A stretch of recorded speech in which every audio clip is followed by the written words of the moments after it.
What up mga kamamigchen? So for today's video guys, samahan nyo ako at tayo ay magluluto ng munggo, manok at saka ubad. First time ko magluto nitong ubad, kaya hindi ko alam kung paano ito, kung tama nga ba ang ginagawa ko or mali. Sa mga hindi nakakaalam kung saan ito nanggaling, syempre sa saging, alangan naman sa mangga, o diba? Mindset ba? Mindset, char. Syempre sa saging ito kinukuha, masarap talaga to. So ayan, at nag-start na ako magayat dito. Sabi ko parang may mali dito, para matigas siya. Sabi ko kinakain kaya to. Ayun pala ay binabalatan pa to. Sabi sa akin ng nanay ko, bakit mo ginayat na hindi pa nabalatan? Ano yan, pagkain ng mamoy, o di ba? Ay pasensya na, hindi ko talaga alam, kaya pala matigas. Kaya dapat sana tanggalin mo to yung pinakabalat niya, para yung pinakamaliit doon sa loob, yun ang gagayatin at gugulayin mo.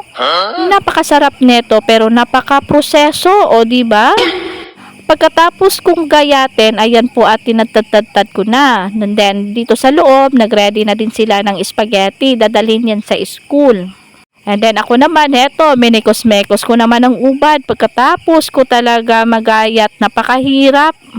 Syempre, to the rescue na naman ang aking nanay, tagalinis ng aking kalat. Habang ako'y busy sa kakamekos nito, ayan po, halu-haluin pa at para makuha mo yung ano niya, tagok. Tapos meron pa tayong display dun sa taas. Uy, malinis yan ha, nakita nyo ba?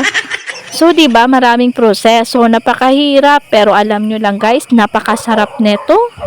And then, puga-pugaan pa para makuha iyakata, sa galalay na yakon lubot, kag alima. Ganyan talaga ako pag ginusto ko talaga magluto, kahit maproseso at mahirap, talagang gagawin ko. Kagaya rin yan sa taong mahal ko, kahit mahirap siyang kunin, gagawin ko ang lahat, mapasa akin ka lamang. Ay, bongga. Parang nauubos na yata ang powers ko, nababawasan ang aking mga muscle, pero ang aking bilbil ay dumadagdag pa. Habang ako'y malakas magtrabaho, lalo siyang lumalaki. So ayan po, at natapos na. Syempre mag-i-start na ako dito magisa-gisa. Naglagay na ako dito ng special naming mantika, char. And then nilagay ko na rin itong bawang sibuyas, sinalo-halo na lang para yung na sila dayon maluto. And then, syempre, ang inyong Mami Jen, pagdating talaga yan sa kusina, pag may pagkain, ay talagang kakain yan. Kaya nakikita nyo naman sa katawan niya, diba? And then, nilagay ko na itong aking kamatis, na ang sangkalan ay kalahati na lang. Char. And then, minekos-mekos ko na rin. And then, nilagay ko na itong aking at sweetie. Ito yung pampakulay para lalong sasarap ang lasa ng aking niluluto. Sa mga hindi nakakaalam, ito po yung ginagamit namin pampakulay. Hindi po kami gumagamit ng mga tomato sauce kasi nga mahal yarn. Char. And then of course, naglagay ako dito ng tanglad. And then itong aking Knorr chicken cubes para lalong sasarap. And then asukal. And then naglagay din ako dyan ng isang kasirola ng asin. Char. Hindi, tansya-tansya lang yan. And then nilagay ko na rin itong aking manok. Kung makikita nyo sa aking pagluluto, wala nang measurement yan. Basta pinalagpat, ay basta tansya-tansya, masabor lang na namit, okay na dayo na. Nilagyan ko lang yan ng tubig, and then nilagay ko na rin itong aking munggo. Nilaga namin yan kahapon pa, char.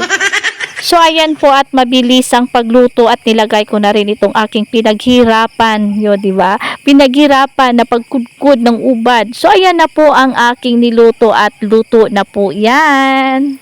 Kung matilawan mo lang, malipatan mo gidya pangalan mo, ay ambot lang.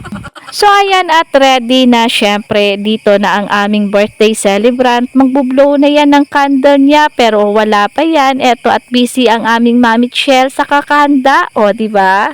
Ganito kami pag may handaan, tulong-tulong. Syempre naman, tulong-tulong di kami sa pagkain, tapos iisa lang magtatrabaho. Ay, swerte naman ang buhay nyo. Ayan na po ang aming birthday girl. O, diba? Wish nyo daw na lalong tataba ako. Ay, walang hiya talaga to.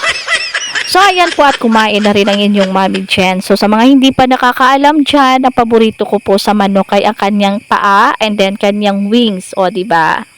Kasi sabi nila, yung paa daw mabilis tumakbo, tapos yung pakpak, lilipad ka daw. O, kaya yun na lang ang kinakain ko. Char. Pero all-time favorite ko talaga yung wings tsaka yung paa ng manok. Kaya ito yung aking pinaka-favorite na kainin kahit ano pa yung klaseng luto ng manok. Kaya ayan po, at samahan nyo ako for today's video at tayo ay kakain na naman. So sa mga nagsasabi dyan na wala na daw akong content kasi puro na lang daw lamon sa harap ng camera, syempre food vlogger ako, hindi ako maritis dito ay pagkatapos ng kanin tsaka ito namang spaghetti, o di ba syempre may pampadalon doon nga cook, o di ba may cook. And then of course hindi mawawala ang cake, o saan na ba kayo? So hanggang dito na lang muna tayo guys. Thank you again for watching. This is your Mommy Jen saying bye.